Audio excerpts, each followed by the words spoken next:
race get for now. All right, we've made it. So thanks for your patience, everybody, while we waited for a little bit of support from our fabulous IT department. It's Friday morning here, April 14th, House Committee on Government Operations and Military Affairs. We are here this morning to take a little more testimony on S32, an act relating to ranked choice voting for the presidential primary elections.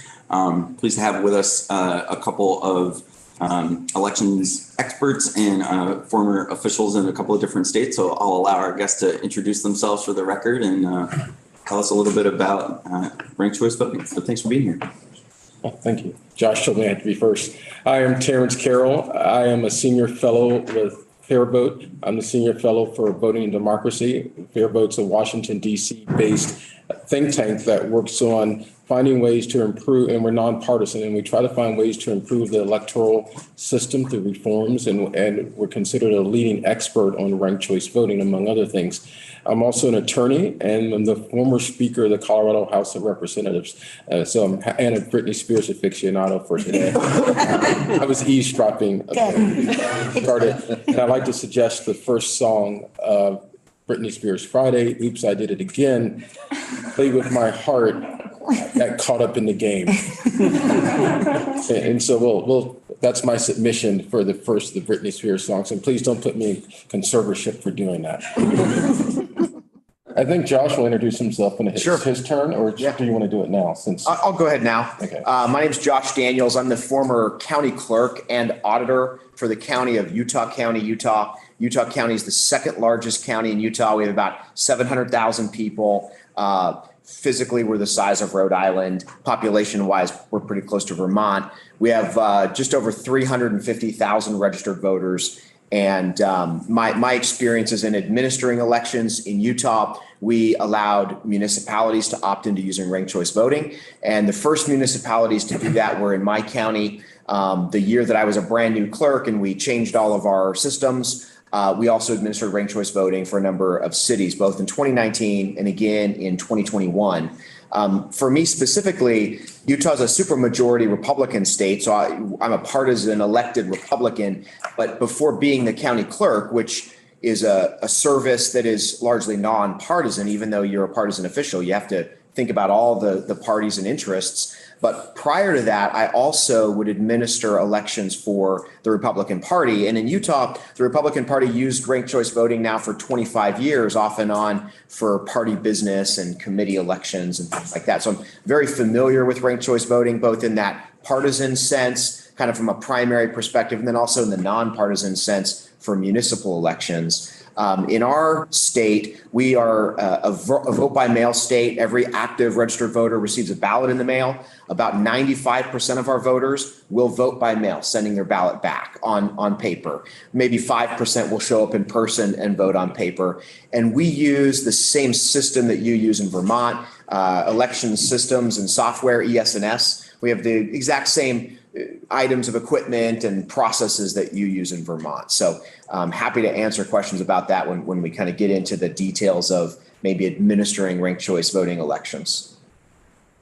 Thank you. I'll start. We come as a match set. Colorado and Utah, sharing the Rocky Mountain West, are almost mirror states of each other. We have very similar ways that we do elections, mail ballot states, ranked choice voting, supermajority for Democrats in Colorado, supermajority for Republicans in Utah.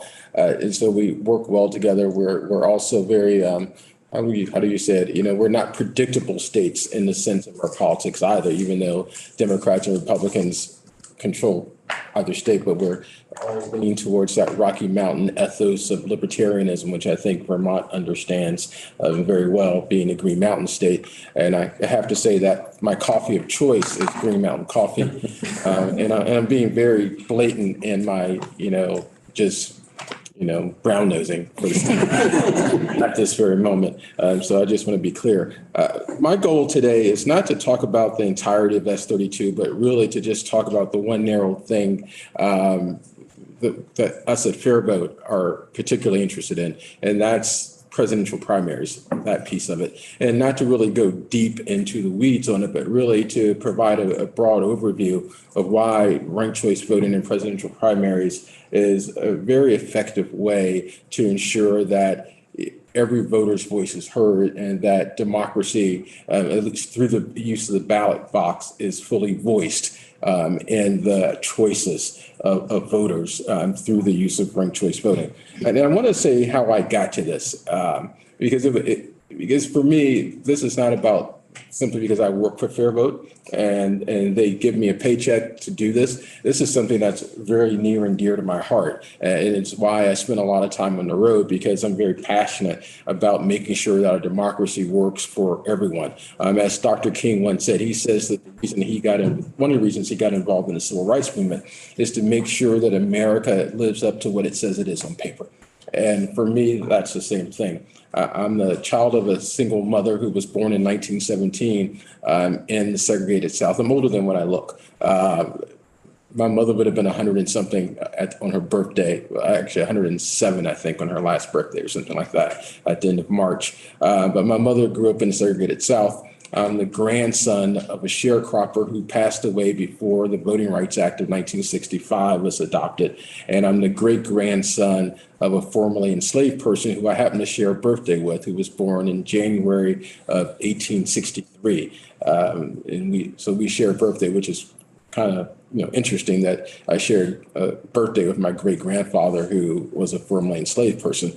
And so for me, this idea of who gets to participate in democracy is very personal, and who gets to have their voice heard is a very personal thing.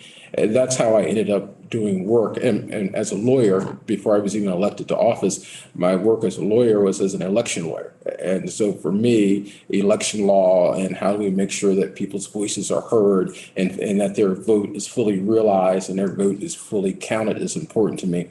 And when I was in the legislature, in addition to a lot of criminal justice reform bills, a vast majority of the legislation that I carried was election-related legislation to make sure that, again, that our democracy is true to what it says it is on paper.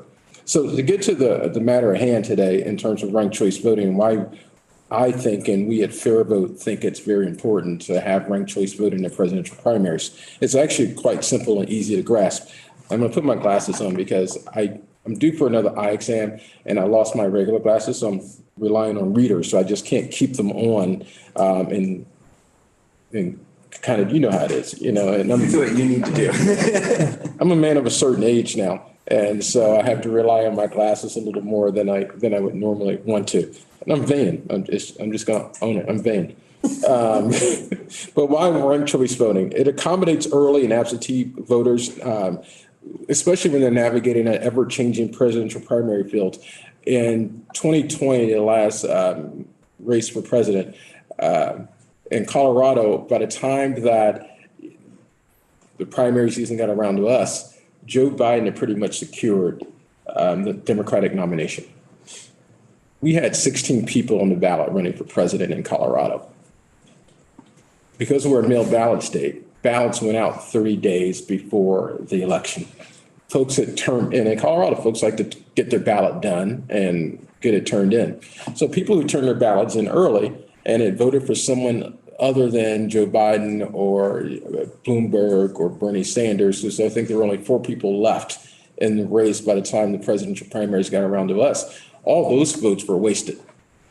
Under ranked choice voting, voters could have expressed their preferences 1, 2, 3, or 4, however many rankings were permitted if we had ranked choice voting. And the same with military voters. Like most states, military voters, Colorado's military voters and overseas voters get their ballots 45 days before election day. And in that situation, their votes were wasted because they didn't have a chance to fully express their preferences for who they wanted to be president, because the race was pretty much over and they didn't have an opportunity to make their voice heard in that regard.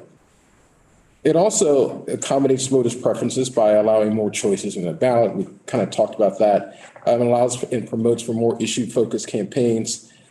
It also helps parties consistently nominate the most viable candidate. And I think Josh will talk about that a little more because I think in the Democratic side, we're not going to have a contest, at least we don't think we are, in the primary in 2024, but the Republican Party will. And there's a question of whether or not if someone who has 30% of the vote should actually be the person who ends up being the nominee at the end of the day. So we'll just move on from there. And it also creates a more level playing field for candidates of color and female candidates. We've seen across the country that female candidates and candidates of color do very well under the ranked choice voting model. For instance, in New York City, which is the largest place to use ranked choice voting to this date, in their June 2021 municipal elections, we actually saw for the first time in New York that they elected a majority of people of color city council, and they elected the second Black mayor in the history of New York City. In Las Cruces, New Mexico, which is a lovely place if you've never been in New Mexico. It's also famous for a lot of high-speed racing with those supercars. I'm a walking Wikipedia page about random geographic information, so just ignore that part of it. But I just think it's fun just to add that information in there. They elected their first all-female city council in Las Cruces, New Mexico, under ranked choice voting. Alaska voted their first Native American member of Congress, and Mary Perlata. The city councils in Minneapolis and Salt Lake City elected their first city councils with majority people of color using ranked choice voting. Some people have asked, and this is the lawyer in me, I always like to preempt, any critiques. And so I'm going to preempt some critiques, some of them being people don't understand ranked choice voting. People may not like using ranked choice voting. People of color and older people may not understand ranked choice voting. So I'm just going to address those early on because Fair Vote and our partners have done extensive polling on this, and we've done very large polling groups, 1,000 or more people. And so it hasn't been like really small sample sizes. We use very large sample sizes to make sure they're statistically significant. So one of the things we saw in New York, and this is the one I want to reference right now, put my glasses back on for this, make sure I'm accurate. 78% of voters across all races in the New York mayor's election chose to rank more than 2 candidates on their ballot. So people understood what they were doing and they ranked accordingly. 81% of voters across all age groups chose to rank more than 1 candidate on their ballot. Exit polling also shows that voters liked ranked choice voting because it gave them the opportunity to choose candidates that most represented their values while identifying multiple candidates who they could support. 70% of voters across all groups felt they understood ranked choice voting very or extremely well, and there were no discernible racial disparities in that either. 77% of voters want ranked choice voting to be used in future New York City elections. And we've seen this across the board in other places that used ranked choice voting as well, that once they use it, folks want to use it again. 60% of people said, 62% of folks in New York said ranked choice voting should be used in other American elections. So it's very clear from the polling that we've seen from New York City and other places that people like ranked choice voting. And when they get an opportunity to use ranked choice voting, they want to keep using it. They get a ranked choice voting high, as I like to call it, because they get to express their preferences in a very clear way. And they don't have to, sit around and figure out if I do this, then I might split this vote. No, they get to express their preferences and their choices very clearly.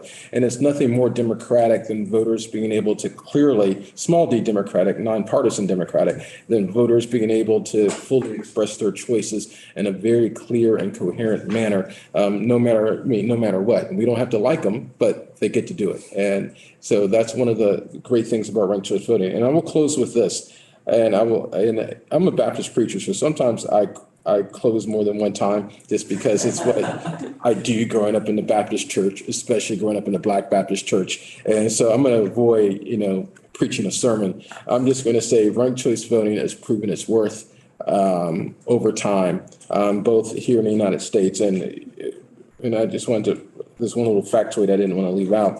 In 2020, 5 Democratic state parties used ranked choice ballots for their presidential primaries: Alaska, Hawaii, Kansas, and Wyoming for early voters. And it's also been used by Republicans across the country in their nominating contests, most notably in Virginia. And Josh can talk about the fact that Utah uses ranked choice voting, all the time. And I hope they use ranked choice voting to change some of their crazy liquor laws so that you don't have to go to state-run liquor stores, but I'm done. Well, they have a few of those laws in New England too.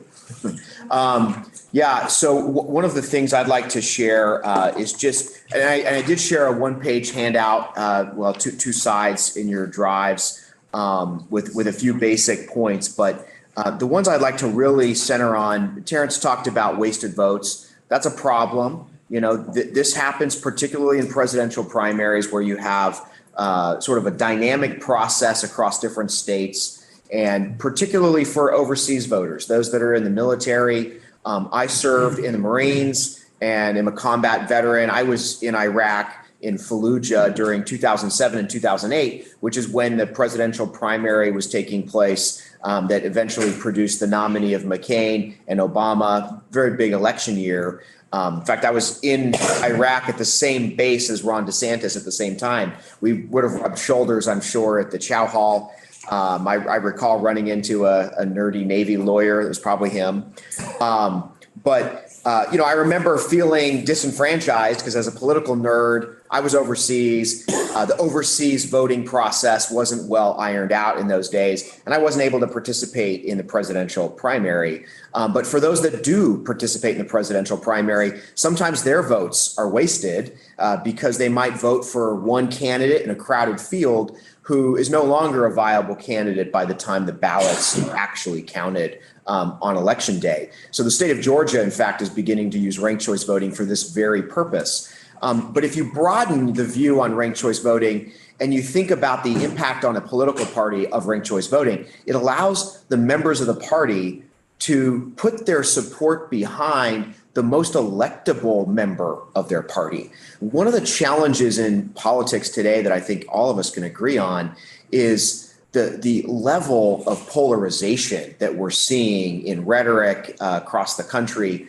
And in many ways, that type of behavior is incentivized by our primary system because oftentimes in a primary, you simply have to be the loudest group, not necessarily the majority group of the party, to accumulate a strong support base, not 50%, but strong enough to win in a crowded field. And so if political parties use ranked choice voting to select their nominee, then those parties are more likely to put forward a candidate that's a good representative of that party, which makes the general election all that better because you have really good choices, really tough choices to choose between. And then you can, elect your officials that are kind of the best representatives of those parties. Also, even if you use ranked choice voting in a general election, the same principle is true, which is this experiment that we have in America of self-government really only works if those that are chosen to govern represent the majority of the people. And when we have an election system that permits a lot of candidates to run, which is good, it's valuable to have lots of voices, the one that wins ought to represent a majority. And oftentimes in our plurality system, if we're not using something like ranked choice voting, it can be the case that the winner might not get a majority. So ranked choice voting is one way to ensure that the winner is a majoritarian winner more often than not. Let me talk also a little bit about implementation of ranked choice voting. I know that in your previous hearing, there was some discussion about centralized tabulation, what happens when you run ranked choice voting in a statewide election that crosses different election jurisdictions that count votes sort of independently. So we do this in Utah as well. The data is pretty simple. In our case, precincts still have voters show up. Ballots are still submitted at those precincts. And these things are pretty seamless today. We go to these scanners, we pop out the thumb drive with the data and the results. We bring it to wherever we're publishing the results or compiling the results. And the systems that we have in place produce data files that you could read as a person. If you've ever seen what's called a cast vote record in the ES&S system, which is what you use in Vermont, it's simply imagine a data sheet, and every row on that data sheet is the preferences of a particular vote that was counted. So column one would be, well, who was the first choice candidate for that vote, and so on and so forth. And you can, in 5 minutes with a pivot table, I could give you a precinct by precinct summary of the ballot strings or unique, the unique sequences of rankings that were counted throughout the jurisdiction. You can add those together at a statewide level. It's not very difficult. There's free open source software that we use in Utah that's been certified and tested by federal election labs that we use to automate the process of the instant runoff process, which what we use in our cities. So this is not rocket science. The technology's there. It makes it very easy. The systems that you use in Vermont are ideal, in my opinion. They're the same systems that I used. The other last point I'd like to share is that ranked choice voting is intuitive to voters. Some people have said, well, it can be confusing. We tested this theory. We took ranked choice ballots, in fact, to an assisted living center and handed them out and did some focus grouping with the residents and didn't discern confusion. And now, granted, people in assisted living centers are actually highly experienced voters, but some might think that maybe they're susceptible to being confused by a ranked choice ballot. That wasn't our experience. That they got it. It was intuitive. In fact, all of you, or maybe most of you, participated in this little sample poll that I shared about ice cream flavors. If you scan the QR code, it'll link you right to a ranked choice ballot. You can see the results and you can see how round by round, the winner is selected by majority. I think right now it's Cherry Garcia. So if you've got a different opinion, make sure to cast your vote. But our experience matches the national data on polling. We also did polling on voters that participated in Utah, found over 80% of them liked ranked choice voting, wanted to continue to use it, wanted to expand its use, and found it easy to use.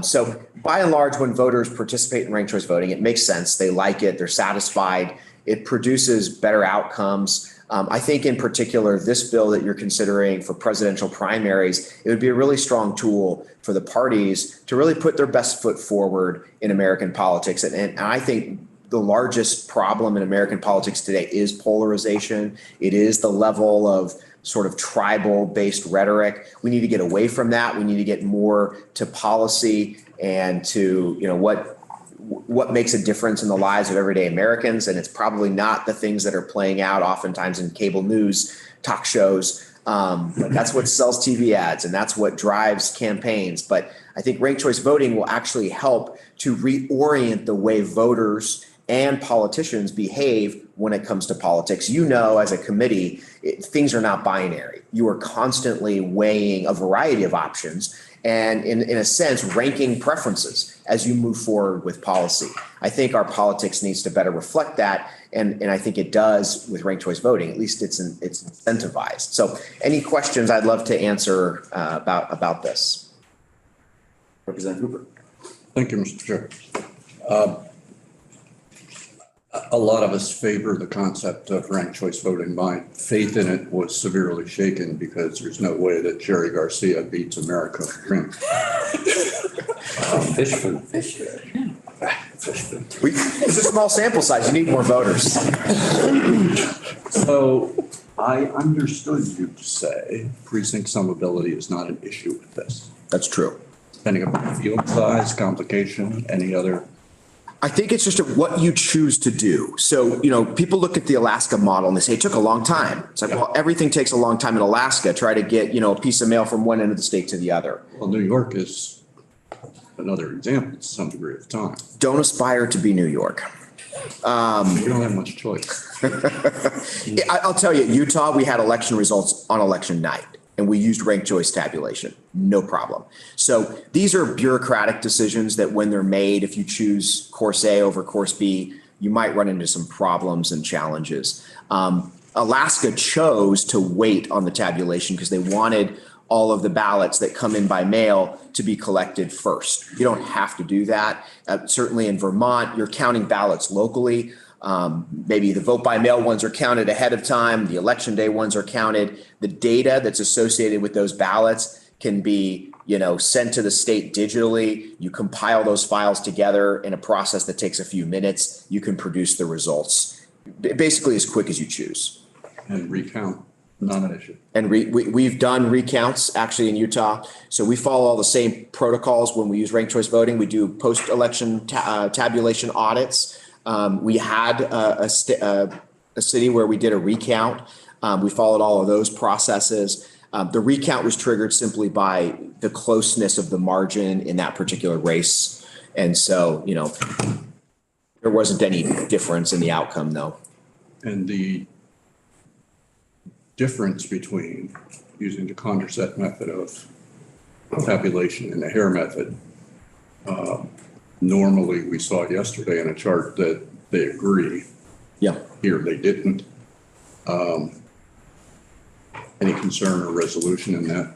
Yeah, I think the point yesterday was a good one, which is that 99.6% of the time, the IRV or Harry outcome is going to match the Condorcet outcome, right? So, it's an interesting, fascinating conversation about something that might happen 4 times out of 1,000, right?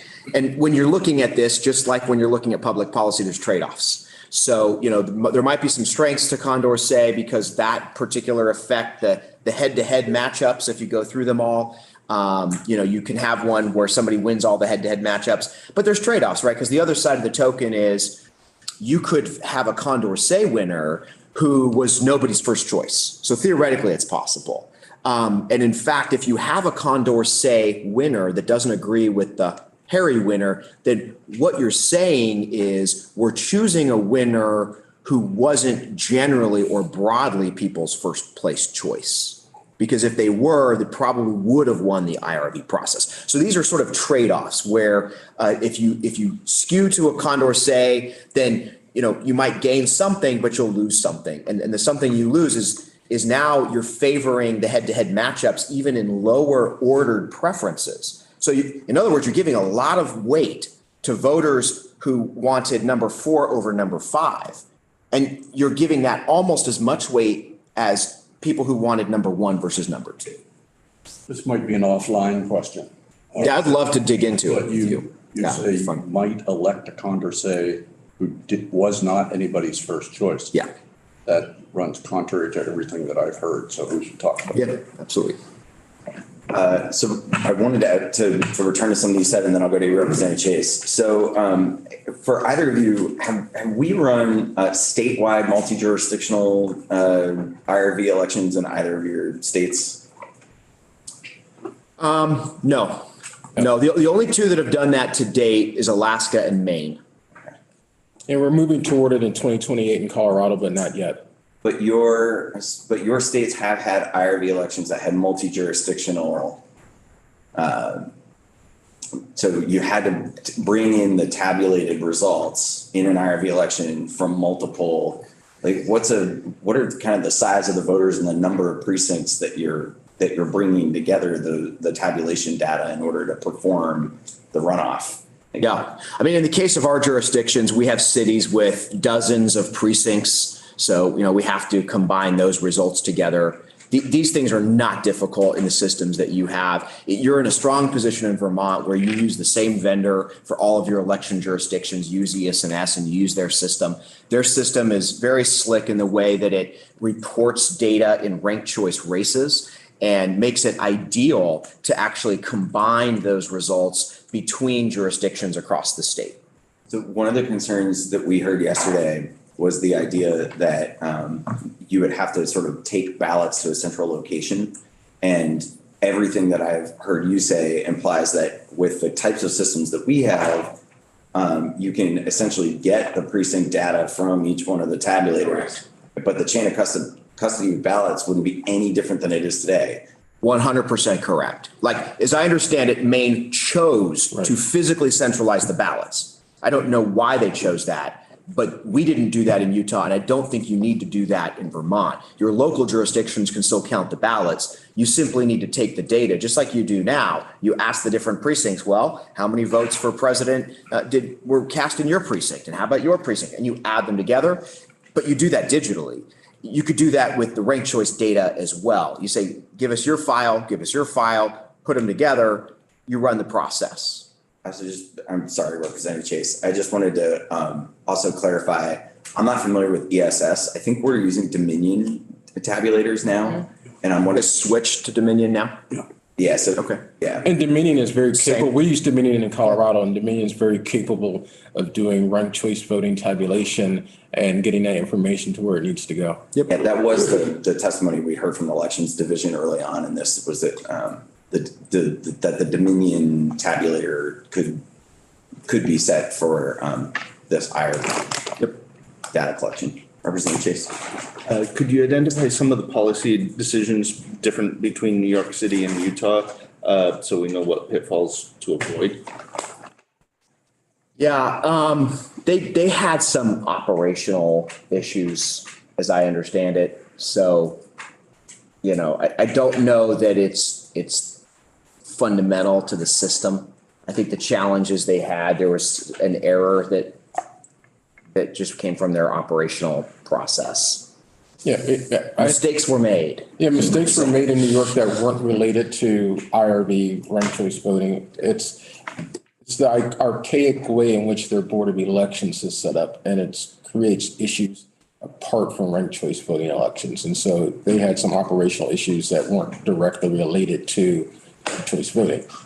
They're just backwards, and and the New York City Elections Board is not composed of election administrators, but political appointees. So it's not very professionalized either. It's a carryover from its old patronage system, which in modern elections, you need modern election officials who are dedicated to conducting elections efficiently and in a modern professional manner. And New York City didn't have that. Gotcha. Thank you. New York being New York. Representative Hooper.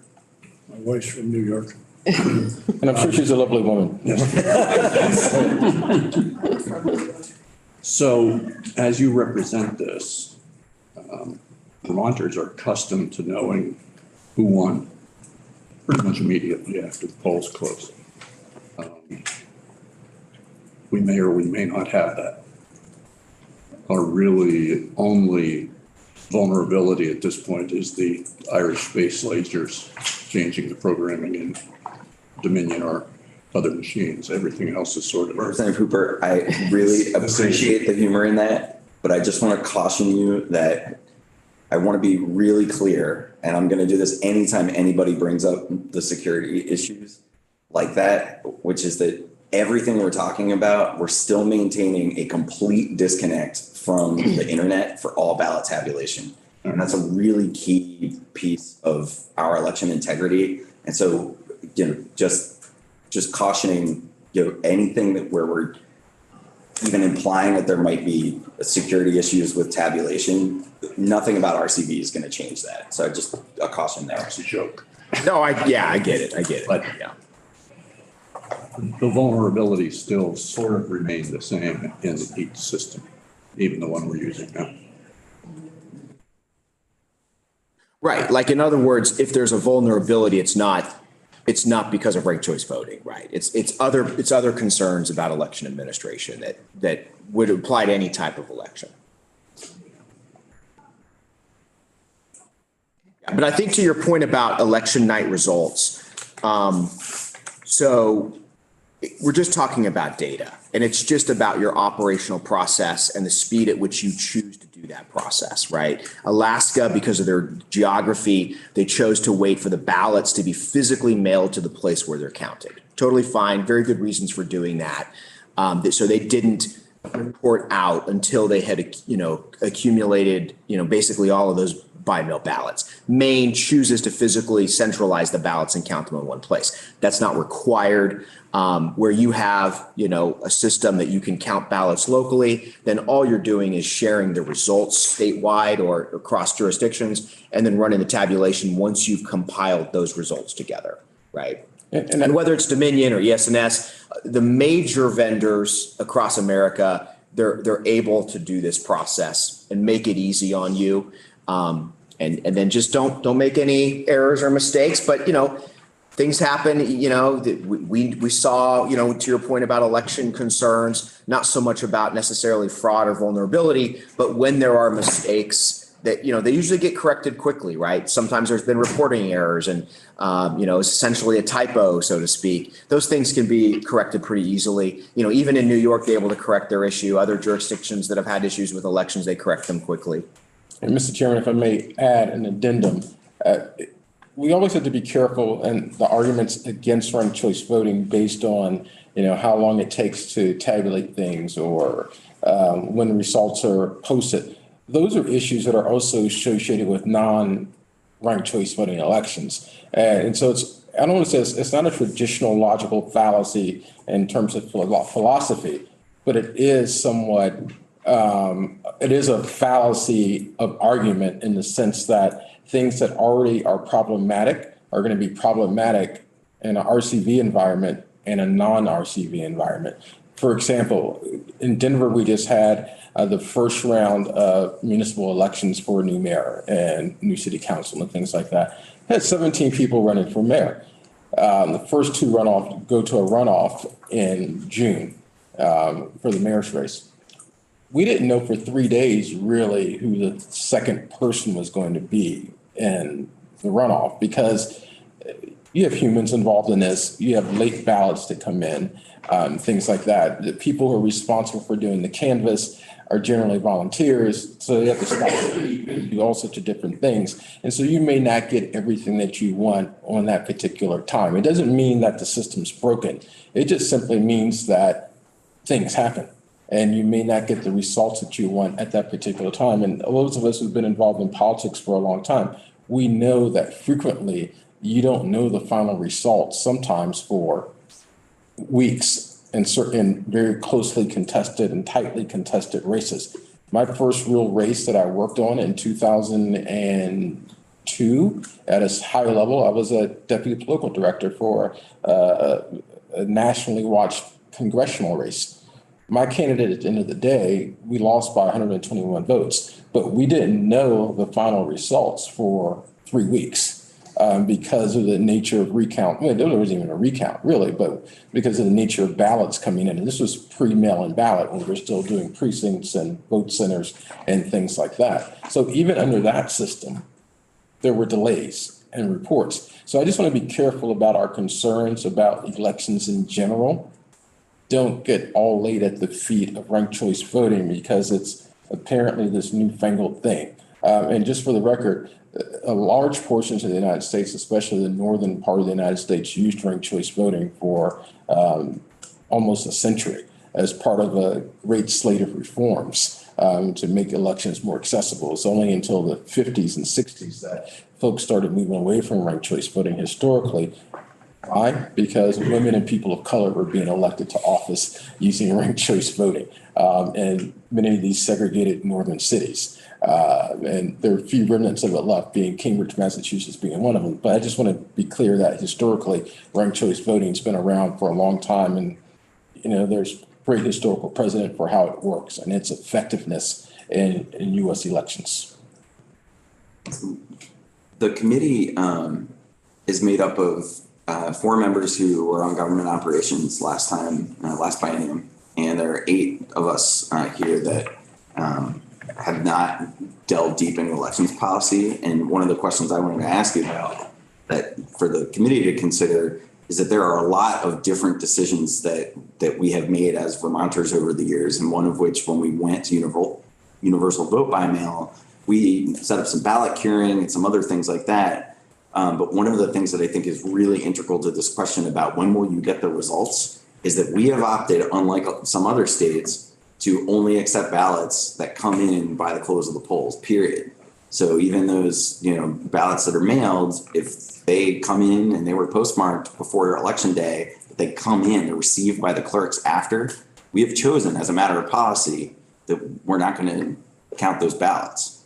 And that's part of the trade-off. It's one of the policy trade-offs because in a way we can disenfranchise those voters who mailed in their ballot, but it wasn't received. And so we've been received by the close of the polls on election day state.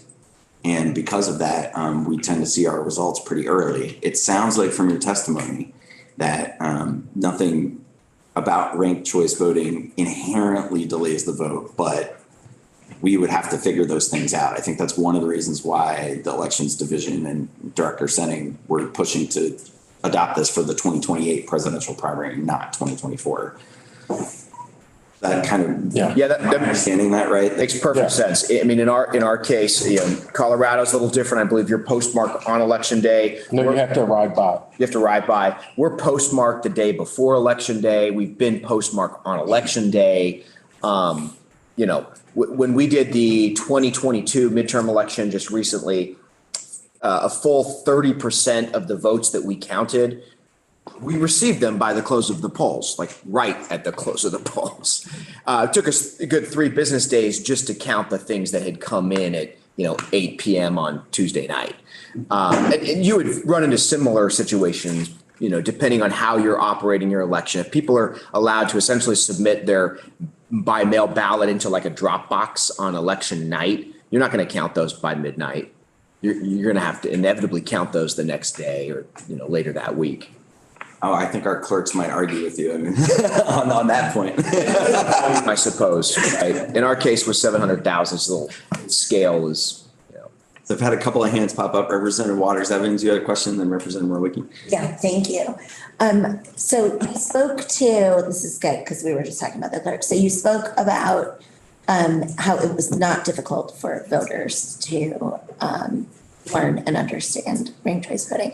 Can you speak at all to, so the town clerks, are counting the ballots and stuff and managing the elections right now. Can you speak at all to how that, like a transition went from the previous system to this and how that worked for them? Because I've heard some concern that it might be difficult or unwieldy or hard to manage. So I just wanted to hear a little bit about that. I mean, so my experience, I came into office never having administered government elections with official government election systems before in my life. And 50% of our staff turned over, and we migrated from a different system to an entirely new system and vendor, and we did ranked choice voting in the same year. Ranked choice voting wasn't anywhere, high on the list of difficult tasks that year. In the case of ranked choice voting administration, in our case and using, your systems, Dominion, et cetera, your ballots are still printed on paper. They're still sent to voters. They're still scanned on the same machines. You're still, 95 or 99% of the tasks your clerk is going through are the exact same. Ranked choice voting doesn't change a lot of that. When it comes to election systems in particular, Dominion is a market leader, and they're constantly innovating and improving their system. So there's new features all the time. Clerks around the country are always being trained on the newest features that are being offered by the vendors in terms of which button you push and which options you use to configure the things that you do. Ranked choice voting is proverbially 1 or 2 more clicks in that process. So because it's ranked choice voting doesn't increase the operational burden significantly on a clerk. It changes the way the ballot looks. It changes how you select the winner. And there's a few extra clicks at the end, right? There might be data sharing from one jurisdiction to another to do a statewide tabulation. But other than that, ranked choice voting isn't significantly different operationally. It's more some of the other logistics, right? Maybe notifying voters, maybe incorporating educational material in the ballots that go to voters, maybe being able to answer questions of voters. Those are all important, right? Maybe how you communicate what results mean to the public, that can be important. So those are some of the things to consider. Also, there's a national nonprofit known as the Ranked Choice Voting Resource Center. It's a team of former elected officials who oversaw elections, and they exist to help in a nonpartisan way any jurisdiction implementing ranked choice voting to do it successfully.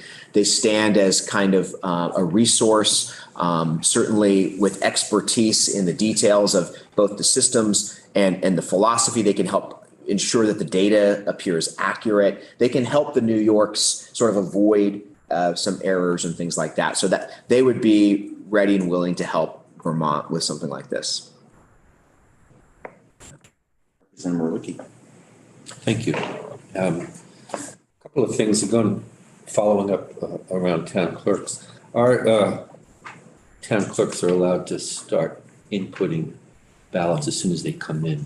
How does it work in Colorado, Utah? Same in Utah. We're allowed to input. Same? Yeah, you can start in Colorado as soon as you receive them. You just can't hit the tabulate button. That's right, yeah. One of our challenges, I think, will be here, and I forget how many towns we were told, but there are some small towns that still count everything by hand. I forget how many you heard, but I don't know the exact number, but it's dozens of towns. I don't know if you have experience with that. No, my recommendation on something like that would be that, I mean, the easiest thing for, I think, those towns to do would be to team up and, you know, buy a scanner together, you know, a tabulator, if you I will. think the Secretary of State would buy them for them. Yeah. Yeah, so this has been a long, this has been a long conversation about standardizing versus doing it the traditional way, especially when, you know, you're talking about small, very small towns with a very small number of voters. And so it's the ability to do the data collection is one of the things that we would need to figure out in order to administer a statewide election. I mean, I think that, I don't know if you gentlemen, given the experience in your states, have anything like the hand count. No, our smallest jurisdictions use scanners. We used to have that issue in Colorado when I first got elected in 2000, when I took office in 2003 or so, because Colorado's a big state geographically. And so our rural counties are really rural, and they didn't have the tax base to necessarily buy the latest and greatest equipment. So we did have some rural counties that were still hand counting. And when we started doing some of our other reforms apart from ranked choice voting, some of the same concerns that we hear ranked choice voting, we heard when we went to mail ballot and vote centers and some other things. And a lot of it was educating we call them clerks and recorders, was educating our clerks that there's a way to work around this and be able to do this in a way that it's not going to create a whole lot of extra work on you. There's going to be more work because it's something new. But a lot of the work with this was convincing folks in these positions, election administrators, yeah, this is new. It's okay. You can get through this, because a lot of it is a psychological thing, that this is a newfangled thing that we have to deal with. And we're all human beings. We know how that works. And if we're confronted with something new, we come up with a million different ways to convince ourselves that we can't do this new thing. And so part of the process is overcoming the fear of the newness. And I think it's important, in Josh's experience with this, providing I hate to use the word workaround since it assumes something's broken, but to provide best practices for this. And I know the Ranked Choice Voting Resource Center actually has resources for how do you deal with questions like this, like hand counts, because there are places where people still want to hand count. There are ways to hand count ranked choice voting ballots. I mean, I wouldn't want to do it. You know, it takes a while, but there's a way to do it efficiently and accurately that doesn't cause a big headache if you want to keep doing that. But I think Josh's perspective is probably the better way to look at it. If there are ways to create resources in the state, which is what we did in Colorado, we created resources within the state to help these rural counties transition to bigger, better, smarter equipment to allow them to comply with mandates under state law. And for us, those mandates had nothing to do with ranked choice voting. It's about going to systems where you could allow your local county clerk to transmit information to the state, because there was no way to really do that back in the early 2000s. It was a hard thing to do. And they were like, oh, how do we pay for this? Blah, blah, blah, blah. And so we had to provide ways to do it. And there's also, HAVA money, Help America Votes Act money, is also available in instances like that to help smaller jurisdictions be able to get up to speed with the latest and greatest equipment. Or maybe not the latest and greatest, maybe not the maybe, I don't want to say JCP because they're going out of business, but maybe not the Nordstrom's version of the equipment, but definitely the Target version of the equipment. And we'll all, those of us who are veteran GovOps folks will remember the HAVA money, and we did invest that, and that's how we made the switch over in the standardization with the Dominion machines that are being rolled out now. And I think it sounds to me from what you're saying that the logic behind starting with a presidential primary and that statewide election, as opposed to, trying to do ranked choice voting for something on a general election ballot, is the idea that it's one race on each ballot. So that even though there's the complexity of this new thing and ranked choice voting, that the starting with the ballot that only has the one race on it with multi-jurisdictional pieces and maybe the complexity of needing to pull things together with from our hand count towns, there's only one race on each one of those pieces of paper. That's the Yeah. Yeah, I mean, and especially if you didn't care about precinct-based results. In other words, let's say you didn't need to differentiate what the total was from city A and city B. You just cared statewide, like in a presidential race. You could pre-print all those ballots for all the voters statewide, same ballot. And so those hound count jurisdictions could still collect the ballots. Maybe they could be scanned next door at a town that has a scanner. You could even, this one strength of the Dominion system is that their scanners aren't proprietary. So you can buy an additional scanner for relatively less cost. And then it's just a data transfer issue at that point. and S32 would give us 4 years to figure it out. Other questions for our guests? Giving us a lot to think about here. And I really appreciate both of you coming in. One last call from the committee. Having been through, so it sounds like Colorado's about to go to some statewide ranked choice voting. Yes, we had the very same conversations Yep. had here. And so the bill's about to be reintroduced. And so it's likely to pass. All the ducks have been lined up and the clerks have been brought on board, even though there's still some recalcitrant ones. But we figured this out. And we passed a bill in 2021 that I helped draft. No, this year is 2023. Yes, 2021. At 54 now, I can't figure out what year it is. But in 2021, we passed a bill that laid the groundwork for this in terms of ranked choice voting and what we call county coordinated elections, where the county clerk coordinates the election for multiple municipalities within that county, which is just like having multiple jurisdictions do a race. And we laid the groundwork and the mechanisms for actually doing this. So this is actually the next step because we created the processes, we created the rulemaking and things like that in order for us to move forward. Well, it sounds like we have some Vermont-specific questions that we'll have to ask our elections experts and clerks and treasurers and think about this hand count issue if we're deciding to move this forward. But you've given us a pretty ringing endorsement of the process, and the committee might not have, and we sort of referenced this, but as you sat down, you gave us the opportunity to, on our phones, do a little ice cream ranked choice vote amongst the committee so that they could see kind of what the grid looks like in the ballot. But what flavor of Ben and Jerry's top won that election? I didn't get a chance to look at the results. So right now there's 15 votes that have been cast. Cherry Garcia wins. Nope, wait, hold on. Gotta go through all the rounds. After 4 rounds, fish food. Right.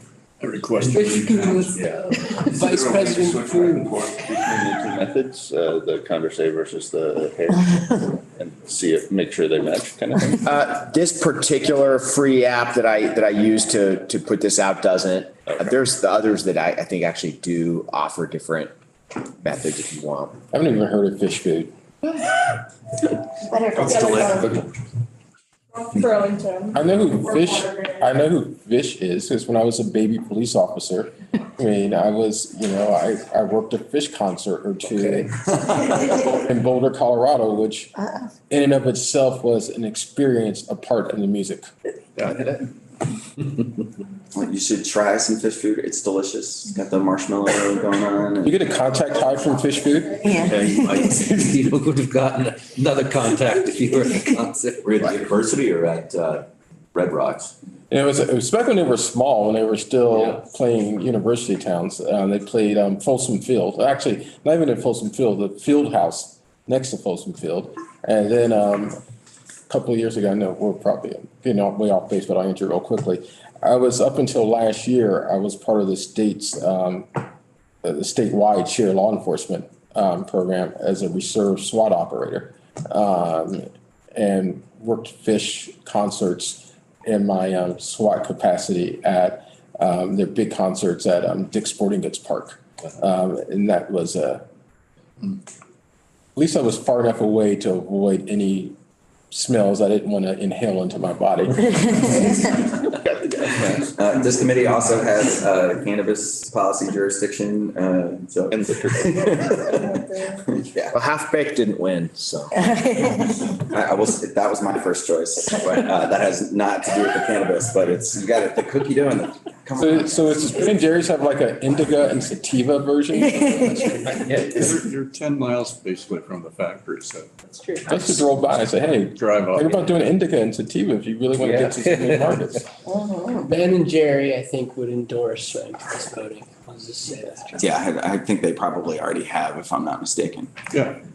So committee, we're gonna break a little early, and we will pick things back up at 1:00 over in the pavilion in our joint meeting with Senate GovOps on the National Guard report. But Josh, Terrence, thank you very much Thanks for having us. Thank you. and sharing your